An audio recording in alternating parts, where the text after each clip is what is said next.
And we are live. Welcome to the very first episode. Let me get this off here. Come on, give me my mouse. There it is. Get that sound off there. There we go. And now we are live. Always something. You say, Aaron, practice and practice. So, hey, everybody, we are now live for our new Critical Conversation show. And to say I'm excited and nervous is an understatement. It's more excited than anything else.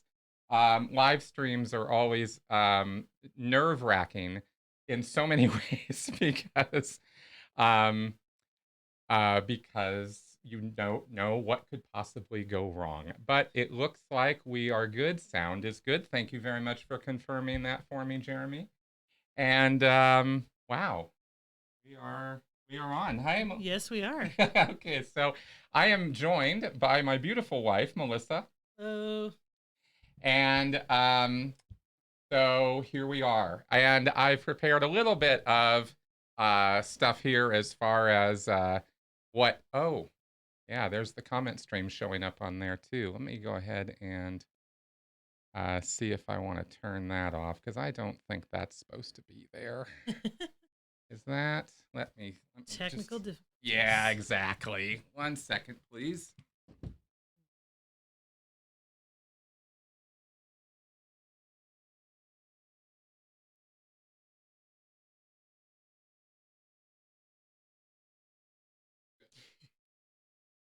Get my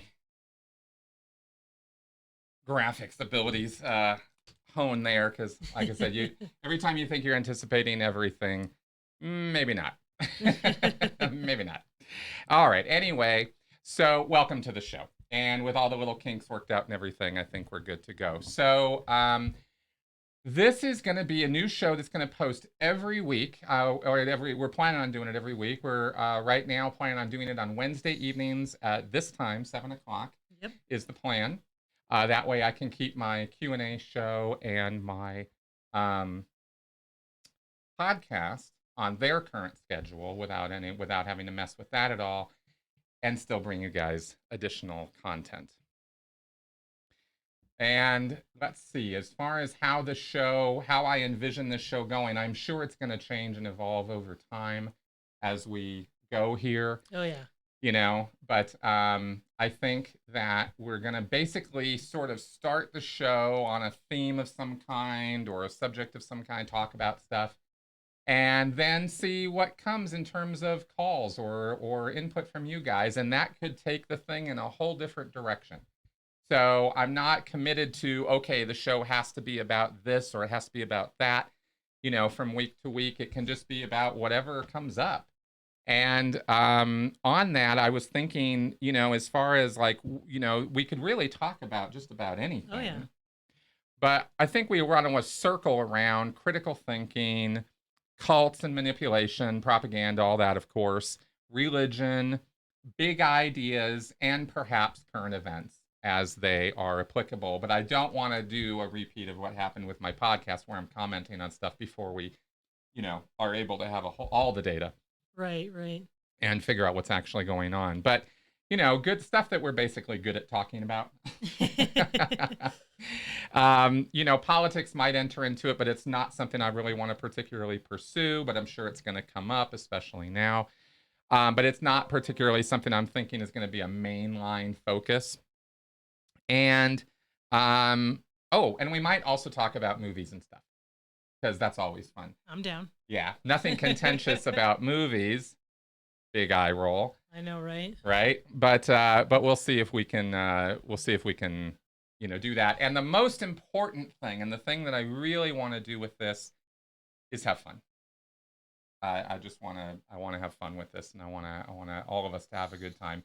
And I want our conversations, as far as I haven't really worked out yet rules or anything like that, but all I can think of right now, of course, is that anybody who were to call in, we want conversation, we want challenge, we want to have new ideas, new views about things. I think critical thinking is really the the thing that's so important about critical thinking is being willing and open to look at things from a different point of view. So I'm happy to do that. I want to talk to you guys about that. But I want it to be um, respectful, and I want it to be like a conversation, not an attack or something. And I see we have our first caller in the Oh, queue wow. too, which is kind of cool. We're going to come to you in a minute. You should be hearing the show through the queue here. Um, yes, Rose is on hold here right now. Okay. So we will get to you in just a moment. Rose, I just wanted to say a few other things as far as what we're doing here, and also I need to handle one other thing on the screen over here. So I'm going to turn the show over to Melissa for just a moment. Okay, I'm not sure what we want to talk about, but watch Chris go do some technical figuring outs. The first time, so just please forgive us. Okay, good.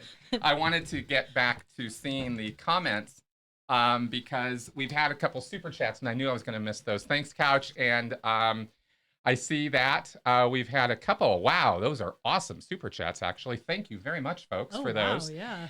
Oh, one thing that reminds me of that I'll throw out there, again, thank you very much for those, is this actually does cost when we do the show this way. Yes. In order to take calls and stuff, I am using a service called Call-In Studio.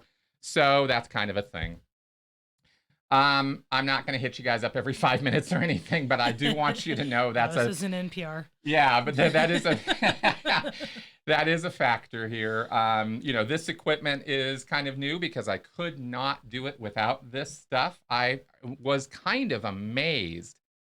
Oh, hey, England, 2 a.m. Hey, Nat. Okay. Wow. Yeah, seeing some of the comments there. I'm just sort of looking across the room as I go here.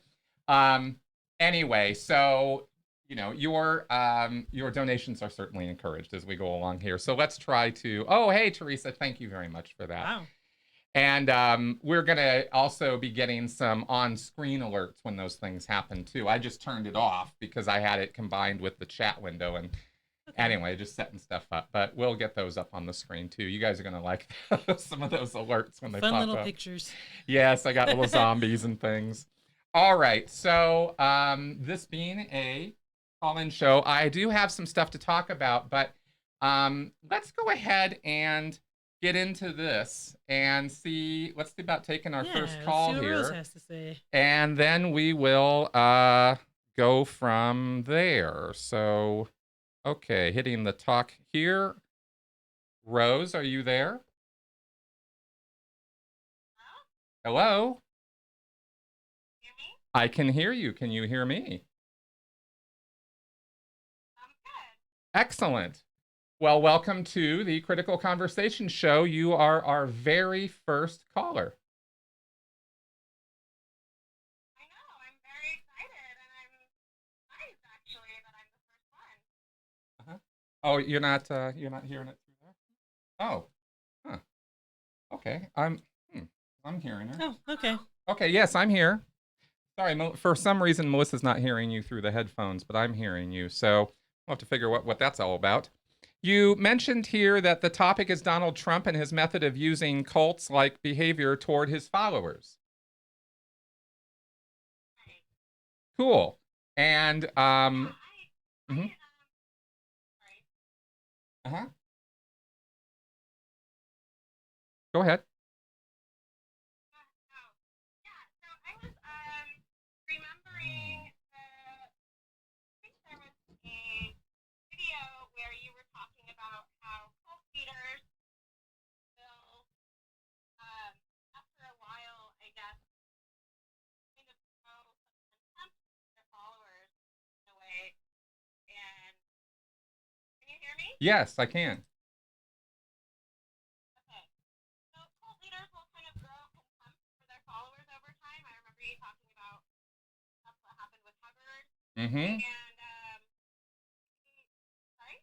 Uh-huh. Go ahead. Yeah, and so maybe they'll even try behaviors that, their cult leaders, if they were rational people at all, they would look at it and be like, that's ridiculous. And I feel like with the recent things that Trump has been doing in terms of responding to the coronavirus, it seems like he might be doing that at this point because I can't imagine that he's actually stupid enough to think that drinking bleach. Right. One only hopes. Yes, one does only hope.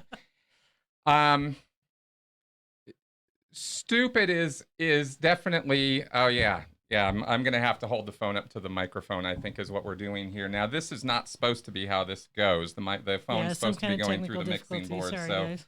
yeah, there's a little technical difficulty of some kind there, which we'll sort out. But as far as Donald Trump goes, and whether he is, you basically asked whether he is doing insanely stupid things right now because he's trying to lose followers. What's the idea there? I saw it as maybe a way of trying to push to see as how far he could go in terms of having people still be really radicalized towards following him, you know? See how far he could push things and see how blindly people will follow him, you know what I mean? I do. I know exactly what you mean. I don't think that's what's going on right now. My opinion is that that wouldn't be the case because we're in the middle of a disaster. And I think that what I observe in Trump's behavior right now is that he has been desperately trying to please the people that he perceives are his base and his the people where he's getting money from or influence or power from. And so this whole kick about, we have to get businesses going again. We got to get everything opened again. Let's not pay a lot of attention to health and safety measures. Let's pay more attention to the economy. I think that's him trying, in a nod to or trying to please them. And they're trying to sell it really hard. Got to get the economy, got to get the economy. And there's definitely issues with that. I mean, no question about it. There are issues with our economy, and we need things to open up as rapidly as possible. But we need them to open as rapidly as possible and as safely as possible. So, so I don't see his behavior right now as one of trying to mess with his followers or do something with his followers. I think he's desperate for their attention and approval, and he's not getting it because he keeps pushing an agenda that is clearly not popular, clearly against what the scientists are telling us to do. And so I think that's where his trouble is coming from right now in the big picture. I don't know. What do you think? Yeah, I think you're right. I guess to me, there's still a question about kind of behaviors that he is doing in terms of the fact that it is pushing away some of his followers right now because it seems like, in a way, he's trying to use these. Can you hear me? Yes. Okay, sorry. Mm-hmm. It seems like, in a way, he's been trying to use these briefings as his way of doing campaigning. I think that's exactly what he's doing. And I think he, maybe more than other people, is a little surprised at the fact that he is not getting as popular a response as he used to or as he thinks he should. And I think he's very frustrated about that. But he's pushing crazy stuff. So, so that's kind of a problem. He's trying to make people happy and appease people, but he's not being real clear and open about who that is. And so it comes off as like he's trying to be populist, but what he's pushing is the exact opposite of populist positions right now. So it's a strange mix of what he's doing and what's happening right now, and he's really pushing a lot of his followers to the edge, and they're retreating, they're leaving him. I mean, I've seen some of that at least. I don't see, I guess in a way similar to Scientology, I don't see a whole lot of people, going, yeah, that's the message. I see more people going, yeah, dude, whoa, what you're saying right now ain't right. And I love you, but you're not, no, I can't do this. And you're, no. And then that's kind of causing a bit of a reevaluation you know, and which is kind of what we want to have happening, you know, in many ways when it comes to cults and cult leaders, at least, you know. So I think I'm not happy about anything that he's particularly pushing out right now, but I am happy about the fact that people are starting to see what he's pushing is openly destructive. I've thought that from day one, but now a lot more people are on board because it's a lot more obvious, I think. Right. I guess in a way it almost seems like he's past the point of contempt for his followers, and he's gotten to the point where he just doesn't even give a fuck anymore. I don't know. I agree. I think he hit that point pretty early on, actually. This is totally conjecture, and it's not particularly popular conjecture, but I'll put it out there anyway because somebody reminded me of it yesterday or the day before. Um, you know, it's entirely possible that Trump started his campaign, his election campaign, as a PR stunt, as a publicity stunt, and did not expect to take off the way that he did. It seems that the planning and the early communications along the line and during that campaign, which I was following pretty closely, that was something I talked about at the time and, you know, sort of threw it out there. And I think he, you know, already thought his audience was not really the cream of the crop. I mean, he was been, you know, when you look at what he tries to push off on people with the stakes and the Trump University and the various shoddy products he pushes, he doesn't have a lot of respect for the people that buy his stuff. I've tasted the Trump vodka or whatever it was. It was nasty. Oh, really? Yeah. Okay. Melissa was saying that she's tasted the Trump vodka and it wasn't very good. So I think that he's kind of a low class, low quality kind of guy, who's never really had a lot of respect for these people, but feels kind of like a carnival barker or you know, a sort of sleazy car salesman type. That's always struck me as his attitude. And he's always, you know, pumping himself and talking about how great he is, trying to sell people on that. But I think he knows deep inside that none of that's true. And so when people buy into it and, you know, buy his nonsense and go, yeah, yeah, he's the man, he knows what he's talking about, I think deep down inside, he's like, yeah, these guys are idiots. You know? I think he thinks that. Right. You know, and I think he's thought that pretty much from the beginning. But, you know, people were encouraging him. There were people behind him, pushing him to do what he did in terms of running for president. And I think right now he's probably thinking that it was probably one of the biggest mistakes he's ever made in his life. Because of the position that he's in, you know? Yet he wants to be reelected somehow. Yeah, even that, I wonder. You know, I really do. I really wonder how, you know, I think the reelection thing for him, getting back to the cult leader mentality, is about, you know, he can't be seen to be perceived as a loser. For him, that is the number one priority. It doesn't really matter how he gets on top. It just matters that he's on top. You know what I mean? Yeah. And I think that that's what drives him. It's not policies or positions or morality. It's I have to be in the public eye all the time. And this goes back to when he was still in New York and just getting on the socialite pages and stuff. I mean, this is him. This is what he's always been. And now we're just being, you know, treated to years of it at the national level. And that tends to blow up even more, you know. And then we have various people who have been in his inner circle or have been near him when the cameras aren't on, like on The Apprentice or in the White House and stuff. And almost one for one, these folks come out and say, yeah, he's either demented or he's fallen apart or he is doesn't care about anyone or anything, or he's, you know, snorting Adderall. I mean, there are so many claims out there about this, but they're all consistently he's bad news behind the scenes, you know? And that's what we have with him. you know, and I believe them. I mean, when you have, you know, what's it been now over the last many years? 50 people have left the White Oh my House God, at least. saying, you know, it was a disaster. You know what I mean? Yeah. Yeah. So I think you're on. I think you are spot on that he does have this contemptuous view and that sort of thing. Um, but I think he's had it the whole time. Yeah, that makes a lot of sense. Yeah. Okay, cool. Did you have anything else you wanted to talk about with that?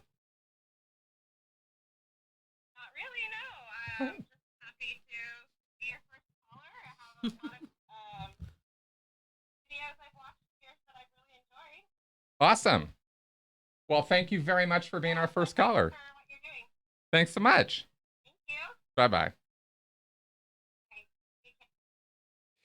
All right. And good. Now, let me throw out the number since I've got it up on the screen there, but let me go ahead and throw it out so everybody gets this. The call-in line is 984-214-4154. And I'll probably say that enough times that I'll eventually get it memorized. Now, I'm not sure what the deal was with that call coming through on my phone rather than the board. Let's see what happens with the next call. We've got Mr. Pippin wants to talk from Florida about Scientology. All right, let's see what we get here. Hello? Oh, no, gotta hit that talk again. Hmm.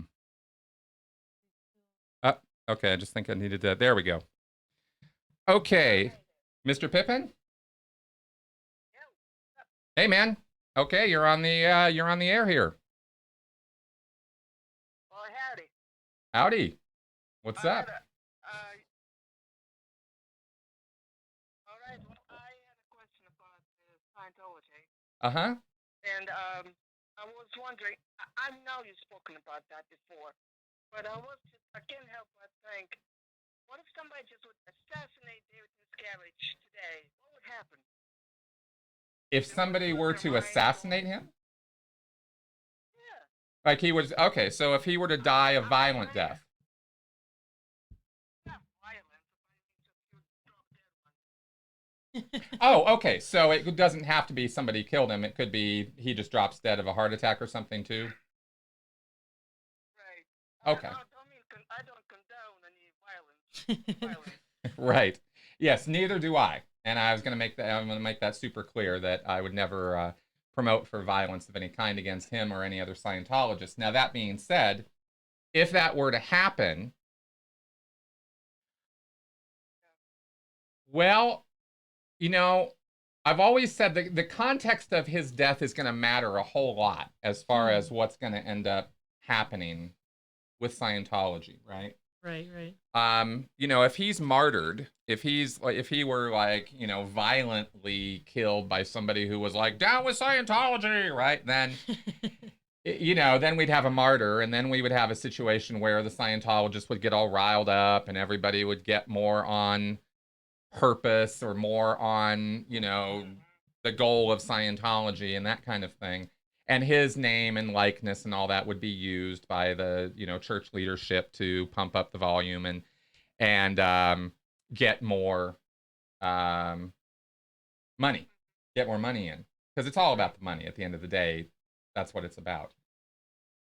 Yeah, you know. So I mean, they would try to spin it in some fashion that it would go in that direction. You know, the big kahuna finally died and he moved on, whatever. Yeah, that would be. There's so many different possibilities of what could happen. You know, if it happened today or tomorrow, I'm really not sure who would step up, or whether somebody would be capable. What's that? Definitely numbers are going down and not going to last for much longer. Well, you would think, right? You would think. And anyway, it's just a little hard to say exactly. what exactly would go down. It depends on if somebody steps up. It depends on if there's any kind of internal setup for a secession plan, and who's going to succeed him. And I don't know of any, and I don't know that there is one, and the people who have been in his circle have said there isn't one.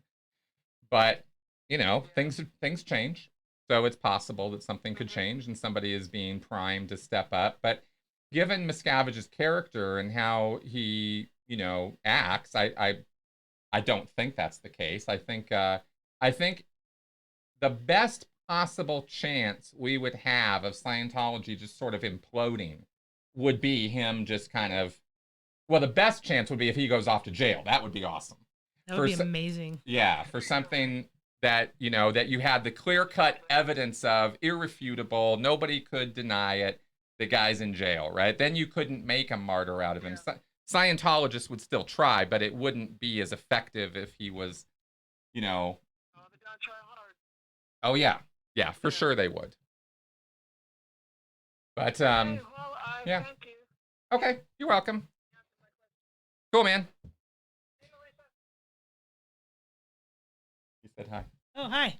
Sorry, I didn't quite understand. Awesome. All right, thanks for calling. Have a good Yep. night. All right. Turn that. Okay, good. Delete that. And good. So those are the calls that are in our queue for now. All right. Yeah, I'm not sure what the deal is with Maybe the unplug it from the board and plug it back in. maybe. I will try it. I mean, that's Sometimes plugging and unplugging Yeah. things technology. is a wonderful thing, so we'll see. See what happens when the next person calls. That's right. That's right. Weird. It is weird. Worked yesterday. Exactly. We did a whole dry run on this, and the phone came through the soundboard, and it was beautiful. And I'm just have no idea why it's not doing that now. So I'm just trying to cope with it as best I can. Some of these comments are great. All right. So good. Well, now I have a shot while there is nobody in the queue right now. I will bring up this other thing that I thought might be interesting to discuss as a topic. And that has to do with the topic of eternity. Just a small little topic. Yeah, no big deal. We finished watching The Good Place. Yes. 4 seasons, great show. Probably a show that I think is one of the best examples of how critical thinking, ethics, and philosophy are woven into a very funny and entertaining story that goes on for these 4 seasons. Now, I'm not going to spend hours talking about The Good Place. I'm just saying it's a good show, and I enjoyed it. And it really, really, really got me thinking about a lot of stuff when it comes to philosophy and ethics, and eventually life itself. Because the 4th, last season, is amazing.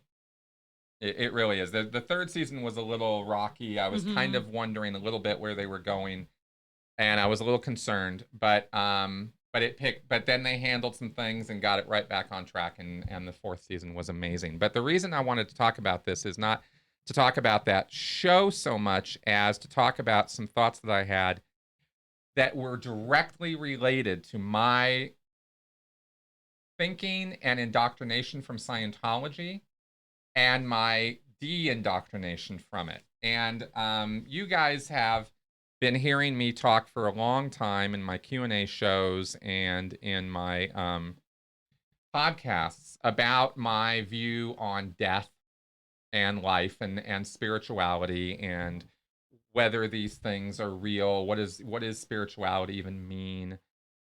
Is this, I've said I've had spiritual hopes, not beliefs, because I didn't want to make it that strong. Now,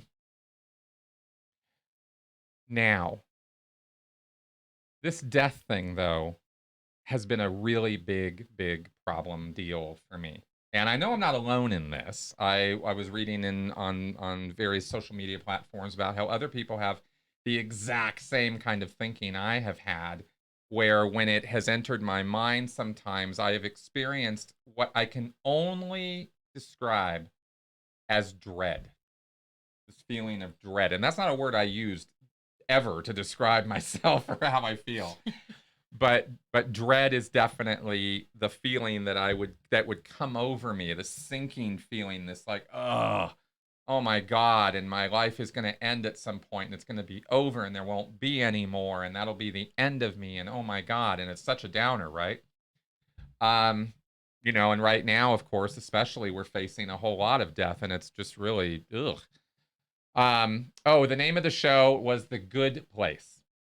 Okay, so, and it's on Netflix. You can find the first 3 seasons on Netflix. And I guess the 4th season is on Netflix somewhere. It's not in the U.S. We had to get it a different way, but we won't go into that right now. Anyway, it was, yeah. So now, like I said, I'm not going to get into all the, you know, critique of the show. All I'm saying is the show got me thinking about this topic. And the reason why this is important for me, and that I wanted to share it with you guys, is because I had a few epiphanies that I thought were worth sharing, really. Because for the first time in my life, and I'm 50 now, and you know, when you get into your 40s and hit 50, you know, I you know, by lots of people's standards and metrics, I am not old yet, but by a lot of other people's, I am, and by my own, I'm kind of in between, right? And some of this stuff starts, you know, you start thinking about this stuff more than when you were 20. You know, when I was a teenager, when I was in my 20s, I pshaw, whatever. Psh, you know, whenever anybody would bring up health concerns, my diet, sleep, you know, I was a sucker for Scientology and the Sea Org as far as like, you know, staying up for nights on end and all that other stuff, because I had been sold this kind of bill of goods from a very young age that I was immortal. And that I was going to live forever, and that me, you know, me as a spiritual entity, this body was just like a shoe or a piece of, you know, a jacket or something I would wear. It wasn't me. It's not who I really am. That was the thinking. And so um, I had an odd, you know, as a kid, I was not a daredevil or a physical person. I wasn't into sports and stuff. So I was kind of protective of my body. I didn't like being hurt. But this whole thing about dying was not really a problem. I'd say, you know, it's not going to be a problem. I'll come back. I'll still be alive. It'll be all wonderful. And this was Scientology in a nutshell. So after leaving Scientology and dumping it all, realizing, oh, maybe I am going to die, and maybe this is going to be the end of me, and God damn it, that sucks. That sucks. This is unfair. I do not like this. I don't want any part of this. This scares me. It is disturbing to me. I'm feeling dread now. And I hated that. I hate that. I don't like that. I don't like that experience. Well, what this show helped me to see or get around to or come to start thinking about more positively is the human experience. And the idea that maybe death isn't as bad as I've been thinking it is. And this does not mean that I'm, you know, ready to go jump off a building or some nonsense like that.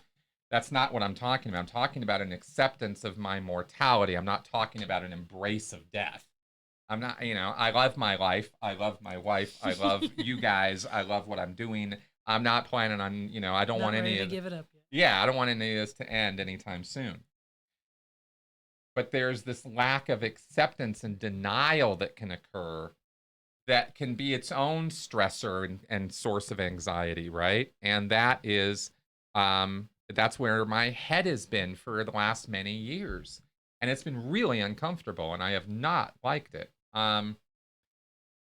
Here's what, without getting into spoilers, because I don't want to spoil the show for you, I truly would like you guys to see it.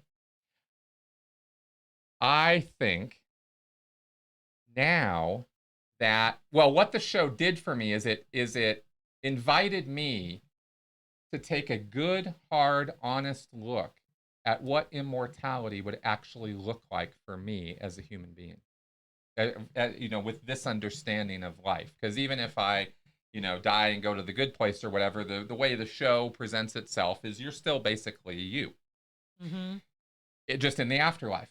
So great, you're not going to die. You can go skydiving now, and it's okay. You won't. You're definitely not going to die. So you're all good. But what would that actually be like? What would it? What and this really got my head going because I realized so many things. One of the probably the most important one being that the thing that I wrote this down, so I'll just read it here. The thing that makes human life meaningful is scarcity, not having enough of things. That's what gives us meaning. That's what makes things important to us.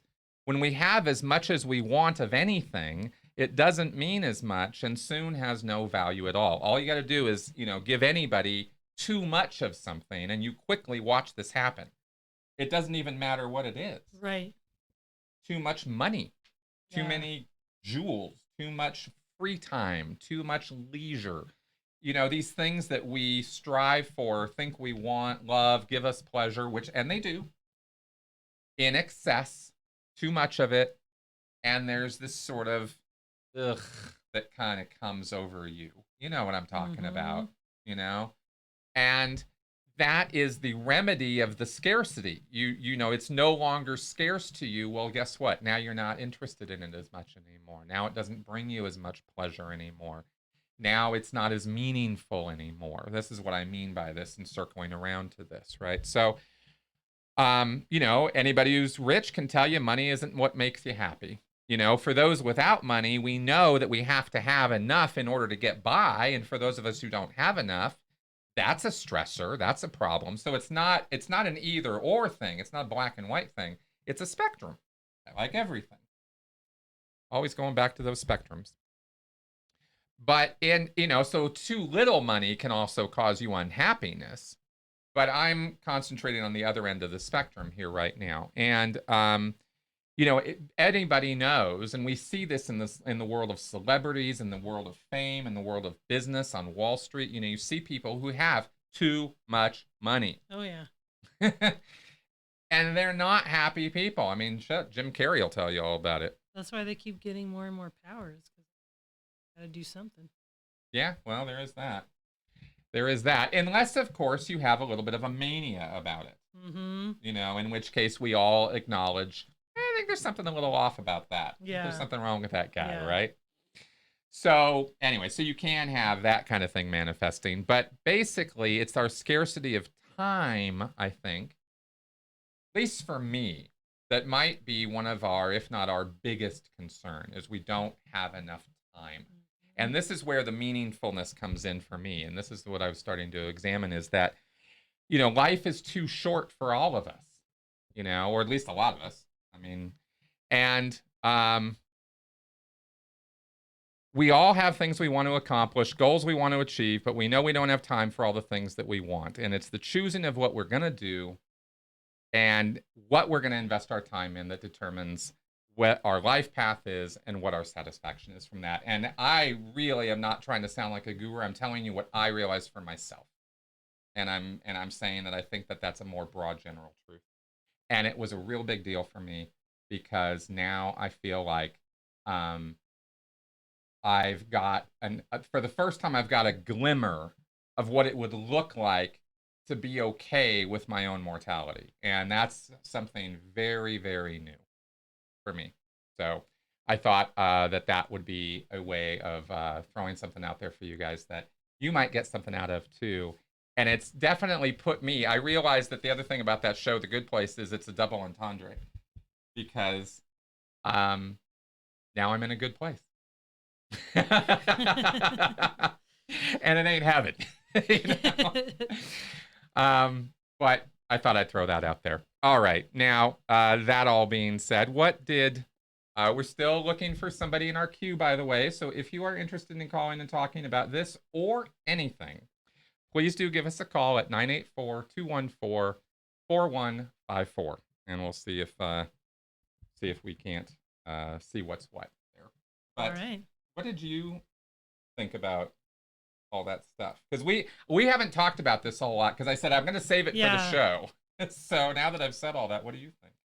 Well, it's a little different for me because, I mean, I've already had to work through the whole mortality thing, being type 1 diabetic, and I worked through it when I was real young because I was a week before my 9th birthday when I got diagnosed. So it's like, for me, yeah, I mean, I thought I was a little more invincible when I was younger, but I never really thought I was, never going to die or anything like that because that was always there. It was like, it could happen any minute. So I've always had a different sort of outlook on it. It's like, it's there, it's going to happen, and there's nothing you can do about it. And I've had to kind of accept that and come to terms with that. And not saying I'm perfect about it, but it's just, it's been a really long time since I've been like where you were at, where it's just like, you don't want to look at it, you don't want to think about it, Yeah. because I have to think about that every day. Every time I take a insulin shot or whatever, it's like, okay, I'm taking the right insulin, right? Exactly. So it's just anything could happen. So I'm always kind of always sort of there, but it's also something I've accepted, that it's gonna happen. I don't know what's gonna happen. And like you said, like I don't really believe much happens like when you die. Like I think probably just end. But at the same time, I hope there's more than that. I hope there's like some cool fantasy place. But at the same time, like probably isn't, and it'd probably get boring. Well, that's exactly the thing, is that if it was just more of this, it would eventually become untenable, unlivable. Because there is a set number of things you could do with yourself as a human being. Right. And that was something that nobody's ever invited me to look at before. I've always had this immortality as the goal. I've got so many things to do. I could fill up eternity with them. And I never really examined that thought really thoroughly and realized it's not true. Yeah. We as human beings are only built to experience things at a certain level for a certain period of, and time has a lot of meaning for us and stuff like that. Anyway, so. Yeah. Well, I've thought about that before, like the boring thing. Just think about, man, it'd be cool to live for a really long time, but at the same time, like just imagine if you lived to be 900 years old. That's 9 centuries. That's a lot of stuff. Yeah, it's a lot. You'd be so bored. It certainly could be that way, It certainly could get that way. And it'd be lonely after a while because everyone that you knew in your first 100 years would be gone, and how do you make new friends if they're all on a different timeline than you too? Exactly. Well, we have a call from Kenneth in Indianapolis, so I'm going to click on talk here, and let's see. Kenneth, are you here? Yeah, I'm here, Chris and Melissa. How are you both? Awesome. Great. I am good. Welcome to our show. Oh, thanks for having me. I'm sorry, I know this is a little heavy-handed, but I just wanted to get back to you were talking about living, dying, blah, blah, blah. Yeah. Obviously a very light topic. Yeah. First show, I thought we'd go, I thought we'd enter into it easy, Yeah, I mean, I know. You guys always say, anyway, what I wanted to say, and this I just want to offer my perspective, is for reasons I won't get into based off experiences I've had in my life, I am convinced we do live again in some fashion after this life, but I'll let you in on something. That doesn't necessarily mean I want to die. It's just a belief I have. I also, I needed to ask you both about something. You guys have lost people in your lives, right? Yes. I have. Yeah. Well, I lost somebody 4 years ago. He was a great friend of mine. Loved the man, wonderful man. And he's the only person I've ever lost I was close to suicide. And even after 4 years, it just still bothers me, Yes. And would you say it's just, and I've talked to other people, I mean, don't get me wrong, it's not that I miss him more than anybody else, it's just, for some reason, the fact that he chose to end it that way, it just seems to, kind of stick with me more. I mean, do you have any thoughts on that? I know I'm not asking you guys to be therapists. I just wanted to get your feedback. Of That's all. course, absolutely. And yeah, it's, the context, of course, it always matters. Did the person have what were the choices, in front of the person and that sort of thing. But as far as, God, as far as, moving on from that or dealing with it, what have you found to be, because I think you've dealt with this more than I have. Yeah, I had a friend 6 years ago that passed, and it was is mostly because he is a really bad alcoholic. But um, yeah, it's tough because it was it comes out of nowhere, and I think just time. But I know at the same point, it's like death is something that you never 100% get over. It's like it sort of waxes and wanes, and it gets a little better each day, but like there's still those times, around that time of year that he passed that you get a little emotional and stuff like that. So I think it's just a lot of time. For me, I know when he first passed, I did a lot of stuff like watching a lot of movies and thinking about him and just crying it all out, all the time just to kind of deal with it. But yeah, I think it's just time, lots and lots of time. Yeah. Yeah, it's definitely. Sorry, No. just definitely time has helped. What's funny, this is gonna sound weird. The day I found out he died, what I actually did to cheer me up was I watched a comedy film called Hollywood Homicide with Harrison Ford. So I know it seems weird. I decided to cheer myself up the day he died by watching a murder mystery comedy, but it's what I had to do to cheer myself up. It's just also one thing, at least for me, and I don't know if any of you have experience with this. In my family, let's just say a lot of us, we tend to live well into our 80s and 90s. So for us, we tend to view dying much before 80 is how to put this. We view it much more. It cuts us deeper than it was many people. I mean, my grandfather, God rest his soul, always joked the reason he lived so long as dying before 80 was just too much trouble. So he said, "The hell with it, I'll live past 80." Right. I mean, yeah. Let's see. I really appreciate your time. I just wanted to throw that out. Absolutely, I man. could gab with you guys all day, but you have more important and interesting people to talk to than me. So why don't I just turn it back to you guys? And thank you very much for your time. Absolutely. Oh, Thank you're you. welcome. Thank you both very much. Thanks for calling in, Ken. No problem. My pleasure. All right. Good. We will return him. And we now have Matthew from Fort Morgan, Colorado. Let's see what Matthew's. Hey, man, you're on the air. Are you with us? Yeah, I'm with you. Cool. One of the things I felt was that I used to have a very big fear of death because I was raised in the Church of Christ, where we had I believed that there was a literal eternal torture in hell. So I was afraid to die because I thought that was where I was going. But then I later on thought that the idea of death was scary no matter what. And then after realizing that there's probably not an afterlife, that got me to accept death much better, and I'm not any more afraid. Awesome, man. Yeah. Good. It's scary, especially if you is, think you're yeah. facing eternal Oh my punishment. God, yeah. I really don't have strong enough words for for people about my anger at that kind of thinking, that you're going to be punished forever because of what you do in this brief period of time here. Especially since most of the stuff that they say you're getting punished for is like human nature, stuff that you can't help, stuff that's not really that big of a deal, Yeah. Yeah. I mean, I don't mean to disrespect people's beliefs. I'm just saying I think it's, I just don't think it's good for people, Mm-hmm. I don't know. What do you think?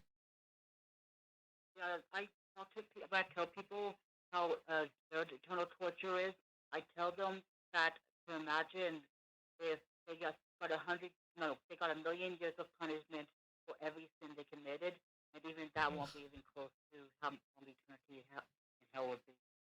Right. Yeah. Yeah, exactly. Well, I'm glad you were able to move on from that. Yeah. Yeah, it's hard. Yeah, it is, man. I get it. All right. Well, thank you very much for calling in. Yes. Yeah. Cool. Talk to you soon. All right. And let's see here.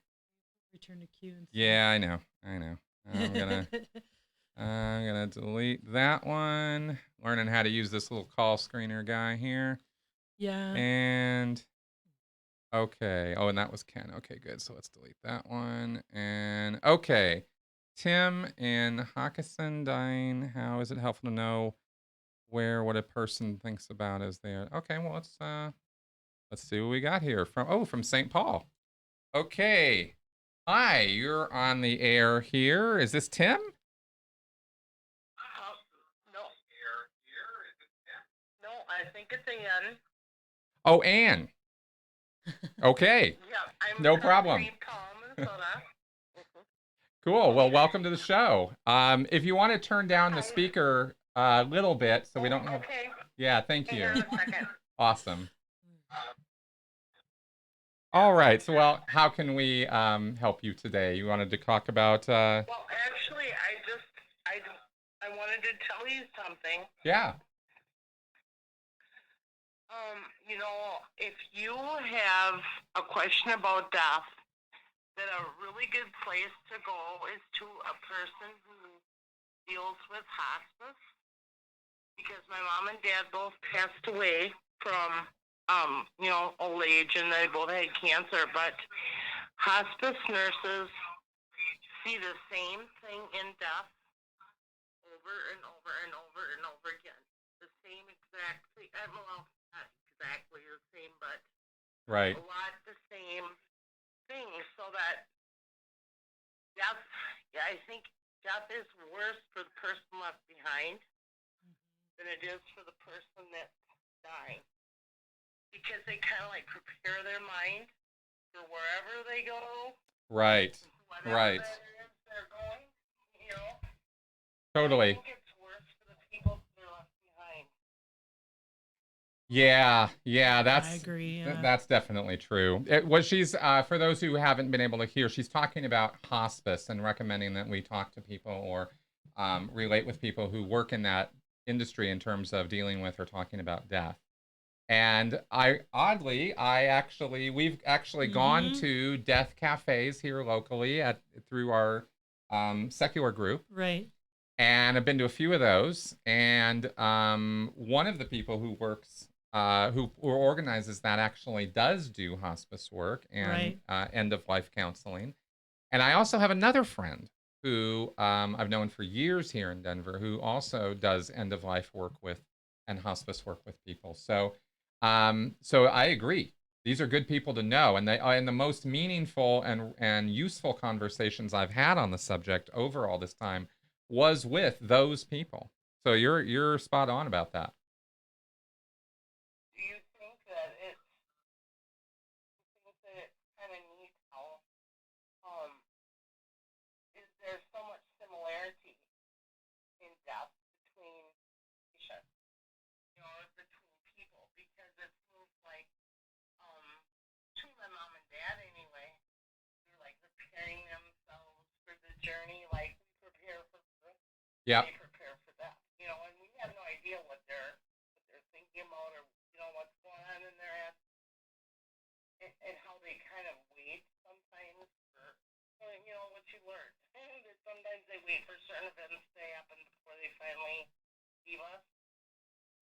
Right.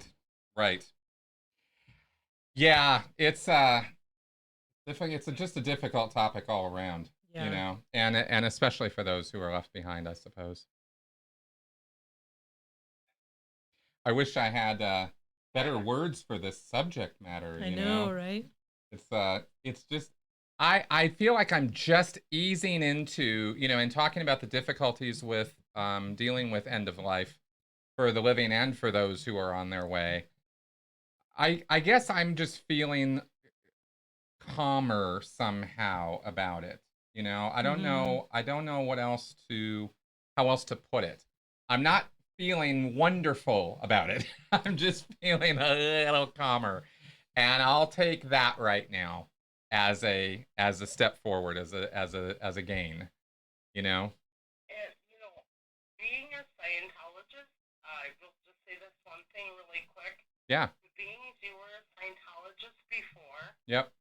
I think I feel sorry for you in a way because you haven't really, you got off on the wrong foot, I guess, to begin with. You know what I mean? Because I do. your head was so clouded with L. Ron Hubbard stuff.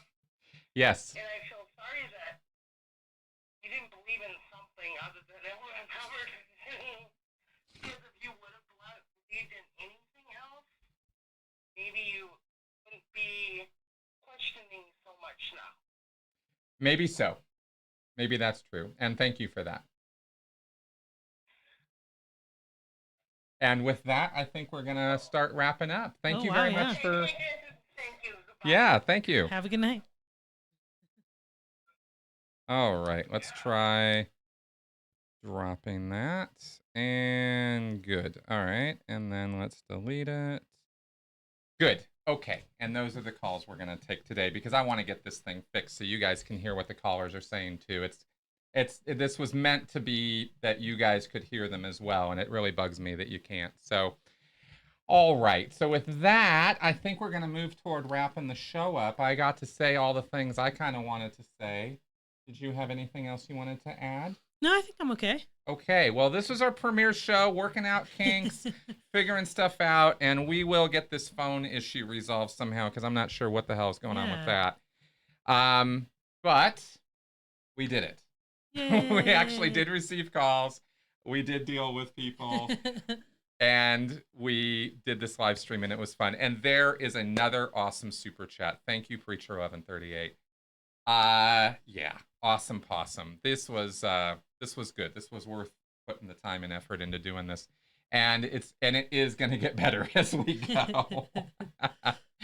It's baby steps. You know, first I have to get used to making videos, then I have to try live streaming, and that is its own oh my new God. Thing. And then, okay, let's add calls into this. So we're doing it.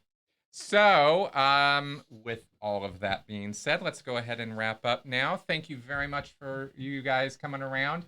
And next week, I hope we will have a better produced show. But I think we managed to pull something off here. All right. And with that, I'm going to switch to that.